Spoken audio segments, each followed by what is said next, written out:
kuweza kusimama hapa kwa niaba ya wananchi wa jimbo la Peramiho ambao kimsingi wamenituma nije nizungumze habari ya maji katika vijiji vyao.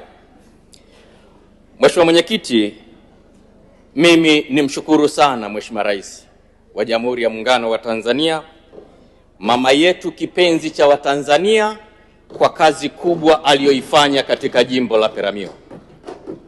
Mheshimiwa Mwenyekiti, miaka 5 iliyopita sisi wananchi wa jimbo la Peramiho tulikuwa tunapata maji kwa 67.7%. Lakini leo tunavyozungumza mpaka sasa tumekwisha fika 79.3%. Mheshimiwa Mwenyekiti, haya ni mafanikio makubwa na tunamshukuru sana Mheshimiwa Rais. Lakini Mheshimiwa Mwenyekiti, wananchi wa jimbo la Peramiho wana utamaduni wa kushukuru, lakini huwa wanaamini kushukuru ni kuomba tena. Na Mheshimiwa Mwenyekiti, sisi tunaomba tena katika maeneo matatu. Eneo la kwanza, tunaomba miradi ile ambayo tayari ilikuwa imekwisha patiwa fedha zaidi ya shilingi bilioni 4,451,000. Miradi hii ilianza utekelezaji na iko katika vijiji 6, lakini miradi hii imesimama kwa sasa.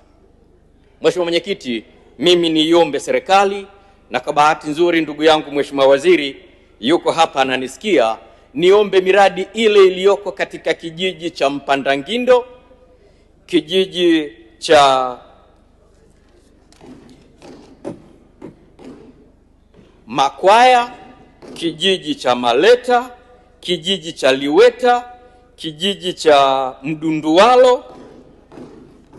Mheshimiwa Mwenyekiti, maeneo haya yamekuwa na changamoto kwa muda mrefu, lakini iko miradi ambayo utekelezaji wake ulikuwa umesogea kwa kiwango kikubwa, ikiwemo pia katika kijiji cha Kitulo. Mimi nimwombe sana Mheshimiwa Waziri, katika bajeti hii pesa iliyobaki ili kukamilisha miradi hii, Mheshimiwa Mwenyekiti, serikali iweze kutupatia, ili wananchi takribani 17,565 katika vijiji hivi 6 wanahitaji maji yaweze kupatikana katika eneo hili ili wapate maji yaliyo safi na salama.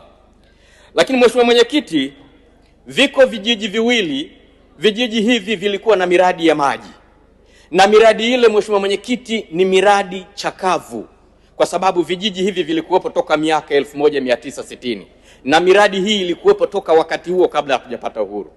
Mheshimiwa Mwenyekiti, kiko kijiji cha Mpitimbi A, lakini kipo kijiji cha Mgazini. Vijiji hivi Mheshimiwa Mwenyekiti, idadi ya watu imeongezeka, imekuwa kubwa sana. Mheshimiwa Mwenyekiti, niombe sana sasa wizara yetu ya maji itusaidie kufanya ukarabati katika maeneo haya ili wananchi hawa waweze kupata maji yaliyo safi na salama. Lakini niseme tu nakushukuru kwa nafasi na naunga mkono hoja. Asante sana. Asante sana Mheshimiwa Lazaro Kumba.